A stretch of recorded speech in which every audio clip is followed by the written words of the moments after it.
ਸਾਰਿਆਂ ਦਰਸ਼ਕਾਂ ਨੂੰ ਪਿਆਰ ਭਰੀ ਸਤਿ ਸ੍ਰੀ ਅਕਾਲ। ਮੈਂ ਹਾਂ ਰਾਜਵੀਰ ਸਿੰਘ ਹੋਰਾ, ਤੁਸੀਂ ਵੇਖ ਰਹੇ ਹੋ ਤੇੜੀ ਬਾਤ ਨਿਊਜ਼। ਇਸ ਸਮੇਂ ਆਪਾਂ ਮੌਜੂਦ ਹਾਂ ਗੁਰੂ ਅਮਰਦਾਸ ਹਾਲ ਵਿਖੇ। मतदान संपन्न हो गया है तो मतपेटियां स्ट्रांग रूम के अंदर जमा हो गई हैं। इस समय साडे नाल मौजूद ने इंदौर श्री गुरु सिंह सभा के प्रधान सरदार मनजीत सिंह भाटिया। भाटिया जी दसो, ये आज जो मतदान संपन्न होया उस तो लेके की तुसी संदेश देना चाहते हो? वाहिगुरू जी का खालसा, वाहिगुरू जी की फतेह।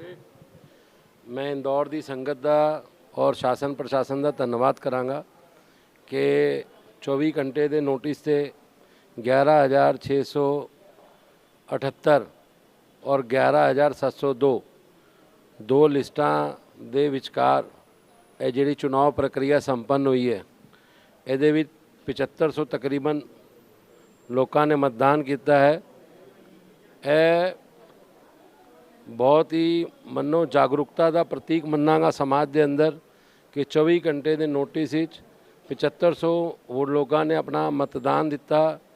गुरु घर की सेवा जिन्हों भी मिले, लेकिन गुरु घर के प्रति जागरूकता देख के मैं इंदौर की संगत का तहे दिल तो धन्यवाद करता हाँ। वोटां की गिनती सवेरे कितने बजे शुरू होएगी तो परिणाम कितने बजे तक आ जाएंगे? पहला तो यह हिंदुस्तान के अंदर पहला उदाहरण होएगा जिसके अंदर 2 लिस्टां के उपर चुनाव होए और तीजी लिस्ट से हथ नहीं लगाया गया और 2 लिस्टां से चुनाव संपन्न होए। यह हिंदुस्तान का पहला उदाहरण है कि कोई समाज के अंदर 2 लिस्ट, वो भी एक इंग्लिश और एक हिंदी, ਉਹਦੇ अंदर चुनाव होए और बड़ा मुश्किल सी आइडेंटिफाई करना। फिर भी संगत ने आराम नाल रुक के और मतदान किया। कल सवेरे 9 बजे ये लोग स्ट्रांग रूम खुलणगे और 10 बजे तो ये लोग मतदान जड़ा होया है मतपत्र खोल के और काउंटिंग करनगे और शाम तक रिजल्ट आएंगे।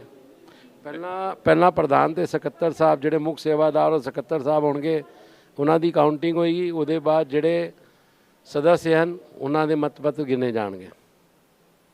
तुसी कहा कि 2 लिस्टां दे उत्ते चुनाव होया तो ये देश ते दुनिया दे अंदर शायद पहला मामला होवेगा, तो इहदा श्रेय किहनूं जांदा है? ਇਹਦਾ ਸ਼੍ਰੈ ਕਿਸ ਨੂੰ ਦੇਵਾਂਗੇ? ਅਸੀਂ ਚੁਣਾਵ ਅਧਿਕਾਰੀ ਨੂੰ ਦੇਵਾਂਗੇ ਜਿਹੜਾ ਅਕਾਲ ਤਖਤ ਸਾਹਿਬ ਨੇ ਨਿਯੁਕਤ ਕੀਤਾ और ਉਹਦੇ ਬਾਅਦ ਉਹਦੇ ਉੱਪਰ ਚੁਣਾਵ ਪ੍ਰਕਿਰਿਆ ਹੋਈ। ਜਿਹੜੀ ਲਿਸਟ ਬਣਾ ਕਰ ਸਿੰਘ ਸਭਾ ਨੇ ਦਿੱਤੀ ਉਹ ਜਮਾ ਦੀ ਜਮਾ ਰਹੇਗੀ। ਪ੍ਰਕਾਸ਼ਨ ਦੂਜੀ ਲਿਸਟ ਦਾ ਹੋ ਗਿਆ और एक ਉਹ ਹਿੰਦੀ 'ਚ ਹੋ ਗਿਆ, ਇੰਗਲਿਸ਼ ਦੀ ਲਿਸਟ ਦਿੱਤੀ और ਚੁਣਾਵ ਅਧਿਕਾਰੀ ਨੇ ਵੀ ਇਹ ਦੋਨੋਂ ਲਿਸਟਾਂ 'ਤੇ ਚੁਣਾਵ ਸੰਪੰਨ ਕਰਾਇਆ। ਇਹ ਵੱਡਾ ਉਦਾਹਰਣ ਹੈ। ਅਸੀਂ ਕਿਸੇ ਨੂੰ ਦੋਸ਼ ਨਹੀਂ ਦੇ ਸਕਦੇ ਕਿਉਂਕਿ ਕੀ ਹੈ ਇਹਨੂੰ ਲੈ ਕੇ ਅਸੀਂ ਬਾਰ-ਬਾਰ ਉੱਚ ਨਿਆਲੇ ਗਏ, ਫਿਰ ਡਬਲ ਬੈਂਚ ਗਏ। ਸਾਰੀ ਚੀਜ਼ ਹੋਣ ਦੇ ਬਾਵਜੂਦ, ਡਬਲ ਬੈਂਚ ਤੋਂ ਆਰਡਰ ਹੋਣ ਦੇ ਬਾਵਜੂਦ ਕਿ ਸ਼੍ਰੀ ਗੁਰੂ ਸਿੰਘ ਸਭਾ ਦੀ ਲਿਸਟ 'ਤੇ ਚੁਣਾਵ ਹੋਣਗੇ। ਅੱਜ 2 ਲਿਸਟ 'ਤੇ ਚੁਣਾਵ ਸੰਪੰਨ ਹੋਏ ਔਰ ਉਹ ਵੀ ਇਸ ਲਈ ਕਿਉਂਕਿ ਸ਼੍ਰੀ ਗੁਰੂ ਸਿੰਘ ਸਭਾ ਨੂੰ ਬਾਰ-ਬਾਰ ਬੋਲਿਆ ਜਾ ਰਿਹਾ ਸੀ ਕਿ ਇਹ ਕੋਰਟ ਜਾ ਰਹੇ ਨੇ, ਕੋਰਟ ਜਾ ਰਹੇ ਨੇ, ਕੋਰਟ ਜਾ ਰਹੇ ਨੇ। ਨਹੀਂ, ਅਸੀਂ ਸੱਚਾਈ ਵਾਸਤੇ ਜਾ ਰਹੇ ਸੀ। ਇੰਦੌਰ ਦੀ ਸੰਗਤ ਦਾ ਹੱਕ ਹੈ ਵੋਟ ਦੇਣਾ। ਸੰਗਤ ਵੋਟ ਦੇਵੇ, ਆਪਣੇ ਹੱਕ ਨਾਲ ਕਮੇਟੀ ਚੁਣੇ, ਜਿਹਨੂੰ ਸੇਵਾ ਦੇਣੀ ਹੈ ਗੁਰੂ ਘਰ ਦੀ ਦੇਵੇ। ਅਸੀਂ ਸੱਚਾਈ ਦੀ ਲੜਾਈ ਲੜਦੇ ਸੀ, ਸੰਗਤ ਦੀ ਲੜਾਈ ਲੜਦੇ ਸੀ। ਲੇਕਿਨ ਉਹਨੂੰ ਕੀ ਹੈ ਇਹਨਾਂ ਨੇ ਗਲਤ ਬੋਲਿਆ, ਆਪਣੀ ਗਲਤੀ ਤੇ ਦੱਸੀ ਨਹੀਂ ਕਿ ਅਸੀਂ ਕੀ ਕਰ ਰਹੇ ਹਾਂ। ਸਿਰਫ ਪ੍ਰਧਾਨ ਨੂੰ ਦੱਸਦੇ ਗਏ ਕਿ ਜੀ ਇਹ ਜੀ ਸ਼੍ਰੀ ਗੁਰੂ ਸਿੰਘ ਸਭਾ ਫਿਰ ਚਲੀ ਗਈ, ਫਿਰ ਚਲੀ ਗਈ, ਫਿਰ ਚਲੀ ਗਈ, ਫਿਰ ਚਲੀ ਗਈ, ਫਿਰ ਚਲੀ ਗਈ। ਉਹਨਾਂ ਨੇ ਇਹ ਨਹੀਂ ਸੋਚਿਆ ਕਿ ਅਸੀਂ ਕੀ ਕਰ ਰਹੇ ਹਾਂ। ਜਿਹੜੀ ਐਕਚੁਅਲ मतदान होना सी वो 11,678 लिस्ट जी इंग्लिश सारे बनी सी उस ते होना सी। इन्हों ने हिंदी की लिस्ट लै गए, गुरुद्वारे साहब तो सारे फार्म चुक के लै गए। अज हुणे चुनाव अधिकारी कह रहे थे कि कल काउंटिंग के अंदर अगर किसी ने मतपत्र फाड़िया तो मैं स्वयं FIR करावांगा। तो मैं कहा फिर जिहड़ा तुसीं गुरुद्वारे साहब तो इन्हें फार्म चुक के लै गए, फिर सानू की करना चाहिए? साडी भी तो तुसीं तसल्ली का इम्तिहान लई है। जिस तरह की शब्दावली यूज़ हुई है साडा इम्तिहान लिया गया और असी इम्तिहान दिता है क्योंकि की है व्यापारिक तुहाडा रहना, व्यापार के अंदर तुहाडा व्यवहार, तुहाडा किस तरह का तुसी व्यावहारिक तौर पर अपना दबदबा बनाते हो, तुहाडा किस तरह का कारोबार है, वो अलग है। संगत की सेवा और संगती तौर पर तुसी किस तरह विचरते हो संगत नाल, वो अलग है। दोनों सिस्टम अलग अलग ने। लेकिन इन्होंने की किया, ਸੇਵਾ ਦੇ ਨਾਲ ਜਿਸ ਤਰ੍ਹਾਂ ਦਾ ਮੇਰਾ ਚਰਿਤਰਾ ਦਰਸਾਇਆ, ਮੈਂ ਭੁੱਲਾਂਗਾ ਨਹੀਂ। ਮੈਂ ਭੁੱਲਣ ਵਾਲਾ ਆਦਮੀ ਨਹੀਂ ਹਾਂ, ਮੈਂ ਕਦੀ ਵੀ ਕਿਸੇ ਦੀ ਚੀਜ਼ ਨੂੰ ਨਹੀਂ ਭੁੱਲਦਾ। ਲੇਕਿਨ ਮੈਨੂੰ ਵੀ ਸੀ ਕਿ ਠੀਕ ਹੈ, ਬਾਰ-ਬਾਰ ਇੱਕ ਚੀਜ਼ ਜਿਹੜੀ ਗਲਤੀ ਕਰਕੇ ਆਪਣੀ ਗਲਤੀ ਨੂੰ ਸੁਧਾਰਨ ਦੀ ਬਜਾਏ ਸਾਨੂੰ ਗਲਤ ਦੱਸਿਆ ਜਾ ਰਿਹਾ ਹੈ। ਮੈਂ ਕਿਹਾ ਅਸੀਂ ਇੱਕ ਵਾਰ ਸੰਗਤੀ ਤੌਰ ਤੇ ਚਲੇ ਹੀ ਜਾਈਏ, ਕਿਉਂਕਿ ਜਦੋਂ ਮੈਂ ਪ੍ਰਭਾਤ ਫੇਰੀਆਂ ਤੇ ਜਾਂਦਾ ਵਾਂ, ਪ੍ਰਭਾਤ ਫੇਰੀ ਸ਼ੁਰੂ ਹੋਈ, ਤੁਸੀਂ ਮੰਨੋ ਪ੍ਰਭਾਤ ਫੇਰੀਆਂ ਚੱਲ ਰਹੀਆਂ ਹਨ। ਅੱਜ ਵੀ ਸਵੇਰੇ ਅਸੀਂ ਪ੍ਰਭਾਤ ਫੇਰੀ ਤੇ ਗਏ ਹਾਂ, ਉਹਦੇ ਬਾਅਦ ਇਹ ਮਤਦਾਨ ਹੋਇਆ, ਕੱਲ ਫਿਰ ਪ੍ਰਭਾਤ ਫੇਰੀ ਹੈ। ਲੇਕਿਨ ਇਹਨਾਂ ਨੂੰ ਇੰਨਾ ਸਬਰ ਨਹੀਂ ਸੀ ਕਿ ਗੁਰੂ ਨਾਨਕ ਦੇਵ ਜੀ ਦਾ ਆਗਮਨ ਪਰਵ, ਨਗਰ ਕੀਰਤਨ, ਪ੍ਰਭਾਤ ਫੇਰੀਆਂ ਦਾ ਸਵਾਗਤ ਹੋ ਜਾਏ ਔਰ 17 ਤਰੀਕ ਨੂੰ ਮਤਦਾਨ ਹੋਏ। ਇਹਨਾਂ ਨੇ ਕਿਹਾ ਨਹੀਂ, ਅਸੀਂ ਕੋਰਟ ਤੋਂ ਆਰਡਰ ਕਰਾਇਆ 3 ਤਰੀਕ ਤੇ 3 ਤਰੀਕ ਨੂੰ ਹੋਏਗਾ। ਉੱਥੇ ਸ਼ਾਸਨ ਪ੍ਰਸ਼ਾਸਨ ਨੇ ਬੋਲਿਆ ਕਿ ਦੀਵਾਲੀ ਹੋਈ ਹੈ 31 ਤਰੀਕ ਨੂੰ ਔਰ 3 ਤਰੀਕ ਨੂੰ ਭਾਈ ਦੂਜ ਹੈ, ਅਸੀਂ ਨਹੀਂ ਕਰ ਸਕਦੇ, ਸਾਡਾ ਬਹੁਤ ਵੱਡਾ ਤਿਉਹਾਰ ਹੈ। ਸ਼ਾਸਨ ਪ੍ਰਸ਼ਾਸਨ ਦੇ ਸਭ ਜਿੰਨੇ ਇਹ ਹਿੰਦੂਆਂ ਦਾ ਤਿਉਹਾਰ ਹੈ ਕਿ ਭਾਈ ਦੂਜ, ਤੇ ਅਸੀਂ ਨਹੀਂ ਕਰ ਸਕਦੇ। ਤੇ 7 ਤਰੀਕ ਤੇ ਇਹਨਾਂ ਨੇ ਸਹਿਮਤੀ ਦਿੱਤੀ। ਮੈਂ ਬੇਨਤੀ ਕੀਤੀ, ਲੇਕਿਨ ਬੋਲੇ ਨਹੀਂ 17 ਨੂੰ ਨਹੀਂ ਹੋਣਗੇ, 7 ਨੂੰ ਹੀ ਚੁਣਾਵ ਹੋਣਗੇ। ਔਰ ਮੈਂ ਇਹ ਕਿਹਾ ਸੀ ਕਿ ਹਾਈ ਕੋਰਟ ਦੀ ਡਬਲ ਬੈਂਚ ਨੇ ਵੀ ਮੰਨਿਆ ਕਿ ਸ਼੍ਰੀ ਗੁਰੂ ਸਿੰਘ ਸਭਾ ਦੇ ਚੁਣਾਵ 11,678 ਤੇ ਹੋਣਗੇ। ਲੇਕਿਨ ਇਹਨਾਂ ਨੇ ਨਾ ਮੰਨ ਕੇ ਦੋਨੋਂ ਲਿਸਟ ਰਖਵਾਈ। ਦੋਨੋਂ ਲਿਸਟ ਕਰਕੇ ਸੰਗਤ ਨੂੰ ਬਹੁਤ ਪਰੇਸ਼ਾਨੀ ਹੋਈ, ਬਹੁਤ ਸਮਾਂ ਲੱਗਿਆ। ਉਹਦੇ ਲਈ ਦਾਸ ਸੰਗਤ ਤੋਂ ਮਾਫੀ ਮੰਗਦਾ ਹੈ ਔਰ ਉਮੀਦ ਕਰਦਾ ਹੈ ਕੱਲ ਜੋ ਸੰਗਤ ਦਾ ਆਦੇਸ਼ ਹੋਏਗਾ ਉਹ ਇੰਦੌਰ ਦੇ ਜਿੰਨੇ ਵੀ ਮੁੱਖ ਸੇਵਾਦਾਰ, ਸਕੱਤਰ ਔਰ ਸਦस्य ਦਾ ਚੁਣਾਵ ਲੜੇ ਹਨ, ਉਹਨਾਂ ਨੂੰ ਸਭ ਚੀਜ਼ ਸਪਸ਼ਟ ਹੋ ਜਾਏਗੀ ਔਰ ਜੋ ਸੰਗਤ ਦਾ ਹੁਕਮ ਹੋਏਗਾ ਉਹ ਮੰਨਿਆ ਜਾਏਗਾ। ਇਹ ਪਿਛਲੇ ਕਾਫੀ ਸਮੇਂ ਨਾਲ ਅਸੀਂ ਵੇਖਿਆ ਕਿ ਤਰ੍ਹਾਂ ਤਰ੍ਹਾਂ ਦੇ ਆਰੋਪ ਲਗਾਏ ਗਏ, ਸਮਾਜ ਨੂੰ ਵੰਡਣ ਦੀ ਖੂਬ ਕੋਸ਼ਿਸ਼ ਹੋਈ, ਆਰੋਪ ਪ੍ਰਤਿਆਰੋਪ ਵੀ ਹੋਏ, ਜਿਸ ਨੂੰ ਲੈ ਕਰਕੇ ਸਮਾਜ ਦੀ ਗੱਲਾਂ ਬਾਹਰ ਗਈ ਤੇ ਦੂਜੇ ਸਮਾਜ ਦੇ ਅੰਦਰ ਵੀ ਉਹ ਮੈਸੇਜ ਚੰਗਾ ਨਹੀਂ ਗਿਆ। ਹੁਣ ਚੁਣਾਵ ਪ੍ਰਕਿਰਿਆ ਸੰਪੰਨ ਵੀ ਹੋ ਗਿਆ ਹੈ ਤੇ ਕੱਲ परिणाम ਵੀ ਆ ਜਾਣਗੇ। ਹੁਣ ਸਮਾਜ ਨੂੰ ਇਹ ਤੋੜਨ ਦੀ ਗੱਲ ਛੱਡ ਕੇ ਜੋੜਨ ਦੀ ਗੱਲ ਹੋਵੇਗੀ ਕਿ ਉਸ ਨੂੰ ਲੈ ਕੇ ਤੁਸੀਂ ਪਹਿਲ ਕਰੋਗੇ? ਦੇਖੋ ਇਸ ਤਰ੍ਹਾਂ ਹੈ, ਅਗਰ ਤੁਸੀਂ ਪਿਛਲੇ ਕਈ ਮਹੀਨਿਆਂ ਤੋਂ ਜਾਂ ਸਮਝ ਲਓ ਤਕਰੀਬਨ ਦੇਖੋਗੇ, ਅੱਜ ਅਕਾਲ ਤਖਤ ਸਾਹਿਬ MP ਛੱਤੀਗੜ੍ਹ ਦਾ ਆਪਣੇ ਆਪ ਨੂੰ ਜਿਹੜੇ ਪ੍ਰਧਾਨ ਕਵਾ ਰਿਹਾ ਹੈ, ਉਹ ਗਿਆ ਹੈ ਅਕਾਲ ਤਖਤ ਸਾਹਿਬ ਮੁੱਦਾ ਲੈ ਕੇ ਕਿ ਸ਼੍ਰੀ ਗੁਰੂ ਸਿੰਘ ਸਭਾ ਔਰ ਖਾਲਸਾ ਐਜੂਕੇਸ਼ਨ ਸੁਸਾਇਟੀ ਦੋਨਾਂ ਦਾ ਮੁੱਦਾ ਲੈ ਕੇ ਗਿਆ। ਜਦੋਂ ਮੇਰੇ ਤੇ ਕੋਈ ਵਿਪਦਾ ਆਈ ਉਸ ਦਰਮਿਆਨ ਇਹ ਸਿੱਧਾ ਗਿਆ ਸ਼੍ਰੀ ਗੁਰੂ ਸਿੰਘ ਸਭਾ, ਉਹਦੇ ਬਾਅਦ ਅਕਾਲ ਤਖਤ ਸਾਹਿਬ ਗਿਆ ਔਰ ਬਾਅਦ ਵਿੱਚ ਉਹਨੇ ਖਾਲਸਾ ਐਜੂਕੇਸ਼ਨ ਸੁਸਾਇਟੀ ਨਾਲ ਮਿਲ ਕੇ ਚੁਣਾਵ ਲੜਿਆ। ਅੱਜ ਆਪ ਜੀ ਦੇ ਸਾਹਮਣੇ ਹੈ ਕਿ ਸਮਾਜ ਨੂੰ ਜੋੜਨ ਤੋੜਨ ਦੀ ਗੱਲ, ਦੂਸਰੇ ਸਮਾਜ ਨੂੰ ਕਿਸ ਤਰ੍ਹਾਂ ਦਾ ਆਪਣਾ ਸਮਾਜ ਦਾ ਆਈਨਾ ਦਿਖਾਣਾ ਹੈ, ਇਹ ਗੱਲ ਕਿਹਦੇ ਦੁਆਰਾ ਕੀਤੀ ਗਈ। ਮੈਂ ਹਮੇਸ਼ਾ ਪੇਸ਼ੈਂਸ ਨਾਲ, ਕਿਉਂਕਿ ਮੈਂ ਸਮਾਜ ਦਾ ਮੁੱਖ ਸੇਵਾਦਾਰ ਹਾਂ, ਨਾਲ ਨਾਲ ਮੈਂ ਸਮਾਜ ਦਾ ਗਾਰਜੀਅਨ ਵੀ ਹਾਂ। ਅਗਰ ਮੇਰੀ ਉਮਰ ਛੋਟੀ ਹੈ ਲੇਕਿਨ ਮੇਰੀ ਪਦਵੀ ਬਹੁਤ ਵੱਡੀ ਗੁਰੂ ਨਾਨਕ ਨੇ ਦਿੱਤੀ ਔਰ ਬਹੁਤ ਛੋਟੀ ਉਮਰ ਵਿੱਚ ਮੈਨੂੰ 32 ਸਾਲ ਦੀ ਉਮਰ ਵਿੱਚ ਮੈਂ ਸਦस्य ਬਣ ਕੇ ਸਮਾਜਿਕ ਤੌਰ ਤੇ ਆਇਆ ਔਰ ਗੁਰੂ ਜਾਣਦਾ ਹੈ ਮੈਂ ਇਮਾਨਦਾਰੀ ਨਾਲ ਖੂਬ ਕੰਮ ਕੀਤੇ ਆ। ਜਿੱਥੇ ਤੁਸੀਂ ਖੜੇ ਹੋ ਅਮਰਦਾਸ ਹਾਲ, ਇਹਦਾ ਇਮਾਨਦਾਰੀ ਨਾਲ ਤੁਸੀਂ ਪੁੱਛੋਗੇ ਅਮਰਜੀਤ ਸਿੰਘ ਬੱਗਾ ਗਵਾਹ ਨੇ, ਸਰਦਾਰ ਪ੍ਰੀਤਮ ਸਿੰਘ ਜੀ ਛਾਬੜਾ ਦਾ ਸਵਰਗਵਾਸ ਹੋ ਗਿਆ।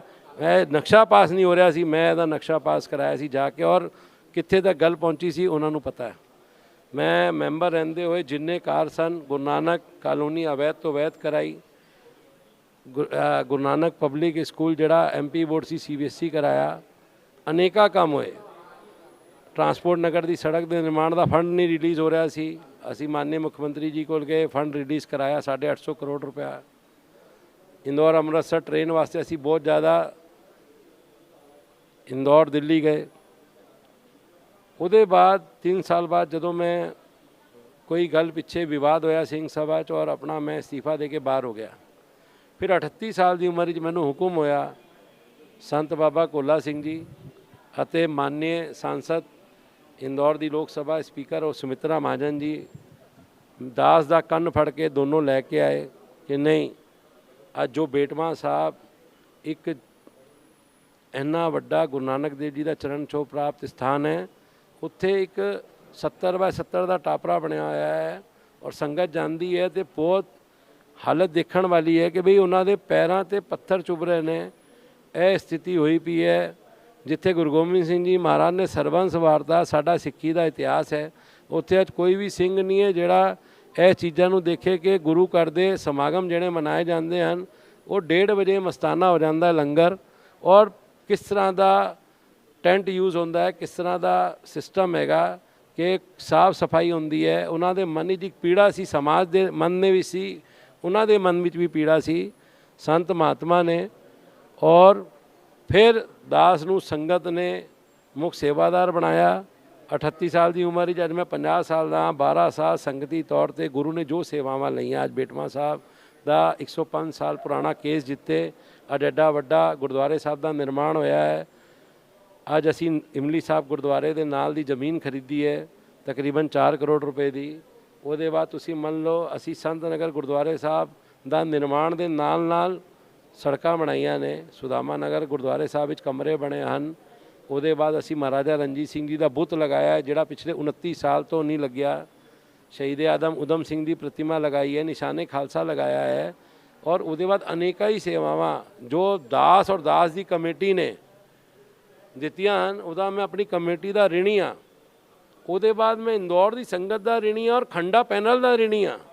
ਜਿਹੜੇ ਵੀ ਖੰਡਾ ਪੈਨਲ ਨੂੰ ਜੋ ਵੀ ਆਏ ਨੇ ਉਹਨਾਂ ਨੂੰ ਨਮਨ ਹੈ, ਖੰਡਾ ਪੈਨਲ ਵਾਲਿਆਂ ਨੂੰ, ਜਿਨ੍ਹਾਂ ਨੇ ਵੀ ਆਪਣੀ ਸੇਵਾਵਾਂ ਦਿੱਤੀਆਂ ਜਾਂ ਇੱਕ ਇਮੇਜ ਬਣਾਈ।